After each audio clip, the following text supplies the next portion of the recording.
नमस्कार। आज 14 फरवरी 2025 की दिन भर की बड़ी और खास खबरों में आपका स्वागत है। देश और दुनिया की तमाम प्रमुख घटनाओं के साथ हम आपके लिए लेकर आए हैं राजनीतिक, अर्थव्यवस्था, खेल, मौसम और सरकारी योजनाओं से जुड़ी अहम अपडेट। तो चलिए शुरू करते हैं आज की 25 बड़ी खबरें। राष्ट्रपति द्रौपदी मुर्मू आज रांची में शाम 3:30 बजे आएंगी। 3 बजे से आरगोड़ा राजभवन रूट होगा बंद। राष्ट्रपति के रांची आगमन को लेकर शुक्रवार और शनिवार को शहर की ट्रैफिक व्यवस्था में बदलाव किया गया है। 2 दिनों के लिए सुबह से 8 से रात 10 बजे तक शहर में बड़े वाहनों के प्रवेश पर पूरी तरह से रोक लगा दी गई है। शुक्रवार को दोपहर 3 से शाम 7 बजे तक शहर में कई जगह आवागमन बाधित रहेगा। झारखंड के लातेहार जिले में अपराधियों ने एक बार फिर शराब दुकान को निशाना बनाया। मानिका थाना क्षेत्र के SBI रोड स्थित अंग्रेजी शराब दुकान में गुरुवार को 3 नकाबपोश बदमाश पहुंचे। झारखंड में अगले 5 दिनों तक मौसम में किसी खास परिवर्तन की संभावना नहीं है। सुबह और शाम हवा चलने से लोगों को ठंड का एहसास हो रहा है। वहीं 5 दिनों के बाद राज्य में न्यूनतम तापमान में 2 से 3 डिग्री सेल्सियस की वृद्धि होगी। राज्य सरकार ने झारखंड के ग्रामीण क्षेत्रों में स्वास्थ्य सुविधाओं को बढ़ाने और ग्रामीणों को इसका लाभ देने के लिए योजना बनाई है। इसके तहत राज्य में जल्दी स्वास्थ्य तथा शिक्षा एवं परिवार कल्याण विभाग के अंतर्गत झारखंड कम्युनिटी हेल्थ असिस्टेंट की बहाली की जाएगी। पलामू पुलिस ने गंभीर मामले में 28 वर्षीय धीरज चंद्रवंशी को गिरफ्तार कर जेल भेज दिया। आरोपी ने एक 24 वर्षीय महिला के साथ पहले नशीला पदार्थ देकर यौन शोषण किया और फिर अश्लील तस्वीरों के जरिए ब्लैकमेल कर उसे पति से तलाक लेने पर मजबूर किया। कृषि, सहकारिता एवं पशुपालन मंत्री शिल्पी नाथ तिर्की गुरुवार को बसिया दौरे पर थी। जो लोग गौ जाने के क्रम में उनके काफिले की 3 गाड़ियां आपस में टकरा गई। इस दुर्घटना में बसिया बीडीओ सुपिया भगत बाल बची। दुर्घटना में बीडीओ समेत कुल 5 लोगों को चोटें आई है। झारखंड के एक युवक आफ्ताब अहमद ने 2 साथियों के साथ मिलकर ग्वालियर मध्य प्रदेश के टैनकनपुर में तैनात BSF को इंस्पेक्टर अफसार अहमद को 32 दिन तक डिजिटल अरेस्ट रखा। उनसे 71 लाख रुपए ठग लिए। अब ग्वालियर पुलिस ने आफ्ताब के साथ ही ग्रेटर नोएडा निवासी अंकित को गिरफ्तार किया है। झारखंड के कृषि, पशुपालन एवं सहकारिता मंत्री शिल्पी नाथ तिर्की ने गुरुवार को गुमला जिले का दौरा किया। उन्होंने बसिया प्रखंड के बनाई स्थित पोल्ट्री फार्म का निरीक्षण किया, जहां वर्तमान में लगभग 300 महिलाएं रोजगार प्राप्त कर रही है। झारखंड हाईकोर्ट ने नगर निगम में लीगल ऑफिसर के बजाय अपर प्रशासक द्वारा नक्शा के आवेदकों में जमीन से जुड़े कागजात की जांच करने पर रोक लगाई है।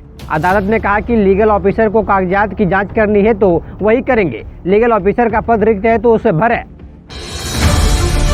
झारखंड के कोडरमा में बुधवार को बालू में दबी मिली लड़की की लाश की पहचान कर ली गई। सब मरकच्चे थाना क्षेत्र की रहने वाली निभा पांडे की थी। पुलिस ने निभा की हत्या के आरोप में उसके पिता मदन पांडे और 2 भाई नीतीश पांडे व ज्योतिष पांडे को गिरफ्तार कर लिया गया है। रांची जिले प्रधानमंत्री आवास योजना ग्रामीण को धरातल पर उतारने के लिए काम करने का तरीका बदला जाएगा। ग्रामीण विकास विभाग के निर्देश पर सभी जिलों में प्रोजेक्ट मैनेजमेंट यूनिट PMU की स्थापना की जा रही है। झारखंड के पलामू में नीलांबर पीताम्बर विश्वविद्यालय के 350 करोड़ रुपए के भवन निर्माण में बड़े पैमाने पर अनियमितताएं सामने आई है। वित्त मंत्री राधाकिशन किशोर ने गुरुवार को राज्यपाल संतोष गंगवार से मुलाकात कर इस मामले में शिकायत पत्र सौंपा। नागपुर में भारतीय मजदूर संघ के संबंध अखिल भारतीय खदान मजदूर संघ के 19वें त्रैवार्षिक अधिवेशन में केंद्रीय कोयला एवं खान मंत्री जी किशन रेड्डी ने कहा कि देश में अगले 50 साल तक कोयले पर निर्भरता रहेगी। कोयला क्षेत्र में कार्यरत सभी श्रेणी के मजदूरों का बीमा होगा। धनबाद के BCCL township Koylanagar post office में एक बड़ा भ्रष्टाचार का मामला सामने आया। गुरुवार देर रात CBI ने पोस्ट मास्टर प्रभात रंजन को 30,000 रुपये की रिश्वत लेते हुए रंगे हाथों गिरफ्तार किया है।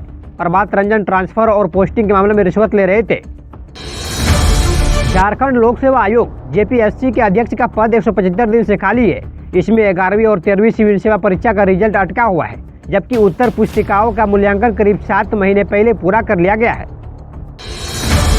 झारखंड के जामताड़ा में गुरुवार दोपहर एक दर्दनाक हादसे में 8 वर्षीय मासूम की जान चली गई।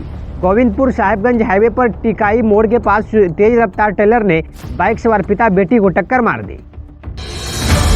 पूर्व मंत्री बंधु तिर्की ने कहा कि झारखंड सरकार पूरी तरीके से भगवान बिरसा के रास्ते पर चल रही है। आने वाले दिनों में झारखंड एक ऐसा प्रदेश होगा जो पूरे देश के अग्रणी प्रदेशों में शामिल होगा। जैक द्वारा मैट्रिक और इंटर की परीक्षा आयोजित की जा रही है। राज्य के सभी जिलों में मिली रिपोर्ट के अनुसार परीक्षा में 99% बच्चों की उपस्थिति रही। रांची जिला में 99.52% उपस्थिति रही। फर्स्ट सीटिंग की मैट्रिक और सेकेंड सीटिंग में इंटर का परीक्षा संपन्न हुआ। रांची थाना क्षेत्र के बंदुआ पंचायत के कोयलात गांव में अफीम की खेती के खिलाफ पुलिस ने ग्रामीणों के साथ जागरूकता कार्यक्रम चलाया।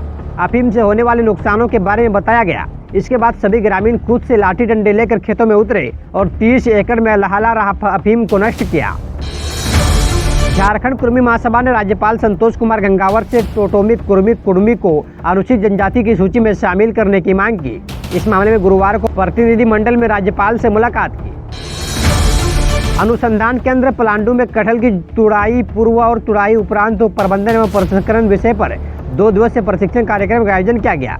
कार्यक्रम में प्रदेश के विभिन्न गांवों से 40 किसानों ने प्रशिक्षण प्राप्त किया।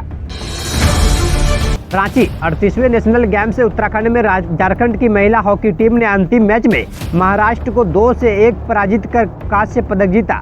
झारखंड की ओर से प्रमोदनी लकड़ा व अलबेला रानी टोप्पो ने 1-1 गोल किए। हिंदपीढ़ी थाना क्षेत्र के इजामनगर में गुरुवार की देर रात छोटा तालाब के पास स्थित एक कबाड़ी दुकान में आग लग गई। आग इतनी तेजी से फैली कि देखते ही देखते आसपास में अफरा-तफरी मच गई। कबाड़ी दुकान में आग लगने की सूचना पर आसपास के लोगों ने पहले फायर ब्रिगेड को सूचना दिया। झारखंड के देवघर में दर्दनाक घटना सामने आई। मधुपुर थाना क्षेत्र के अंतर्गत पीरापरा सोल गांव में दुबे मंडा के पास गुरुवार सुबह में एक शिक्षक की बम मारकर हत्या कर दी गई। मृतक संजय दास पेशे से शिक्षक और पूर्व में जिला परिषद सदस्य भी रह चुके हैं। शिक्षक की हत्या के बाद पूरे इलाके में दहशत फैल गया। घटना की जानकारी पाकर मधुपुर पुलिस मौके पर पहुंचकर मामले की छानबीन में जुट गई है। झारखंड की राजधानी रांची में एक दिल दहला देने वाली घटना घटी।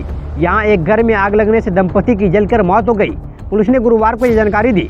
घटना बुधवार रात को राजधानी रांची से करीब 60 किलोमीटर दूर सोनाहातू थाना क्षेत्र के डिबाडी गोरोटांड गांव में हुई। सोनाहातू पुलिस स्टेशन के प्रभारी चंदन कुमार ने बताया कि 40 साल के रंजीत साहू नामक व्यक्ति की मौके पर ही मौत हो गई, जबकि उसकी 42 वर्षीय पत्नी मीना देवी की अस्पताल ले जाते समय मौत हुई। रांची में MSME micro small and medium enterprises विभाग के अधिकारी और उनके परिवार के खिलाफ मनी लॉन्ड्रिंग के साथ ईडी ने पाए हैं। सीबीआई की रांची एसीबी के केस RC 17/16 के आधार पर ईडी ने मनी लॉन्ड्रिंग का मामला दर्ज किया। अनुसंधान के बाद ईडी ने इस मामले में MSME tool group Jamshedpur Indo Danish tool room के DGM आशुतोष कुमार, चयनिका कुमारी और केशव वत्सव को दोषी पाया। ईडी ने जांच में पाया कि सरकारी सेवक के तौर पर पद पर रहते हुए आशुतोष ने अपने अज्ञात आय के स्रोत से अधिक कमाई की है।